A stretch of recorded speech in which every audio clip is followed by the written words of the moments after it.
Kurt, if you go through Twitter's complaint, they come out swinging. They want to do this $44 billion deal. This is not posturing or ceremony.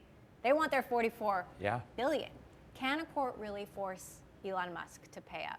It sounds like the answer is yes, and thankfully our colleagues who cover the court are much closer to this, and they had a story today that said there's a few things they could do. They could slap a big fine on Elon Musk. A daily fine, even. Right? So even the richest man in the world might not want to pay a fine every single day. They could seize his assets was another thing, and obviously that would include Tesla stock. So I think those are the main probably motivators, if you will, to do a deal like this, on top of course, actually paying the money that he has to pay. They also could allow Twitter to seize his assets, which I found interesting. I'm not sure if Twitter would want to seize his assets at this point. They're trying to make him seize their assets, right? But I find this whole thing, to be incredibly interesting and complicated because think about this, Emily. For 60 pages, Twitter was saying, here's a guy who's acting in bad faith. Here is someone who's lying, who's misrepresenting.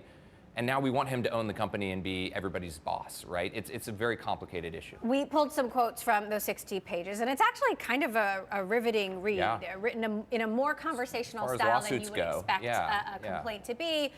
Here's one. Musk apparently believes that he, unlike every other party subject to Delaware contract law, is free to change his mind, trash the company, disrupt its operations, destroy shareholder value, and walk away. His exit strategy is a model of hypocrisy. And then there's this, that he exhibited little interest in understanding Twitter's process for estimating spam accounts. In a June 30th conversation with Twitter CFO Ned Siegel, he acknowledged he hadn't even read the detailed summary of Twitter's sampling process provided back in May. Siegel offered to spend time with Musk once again to review it. That meeting never happened, despite Twitter's best efforts. What do you make of that? I mean, Twitter went out of its way to show and paint a picture of someone who has lost interest in this deal, right? Basically from about June 23rd, when Bob Swan, the former IBM CEO who was leading the Musk deal team, he left.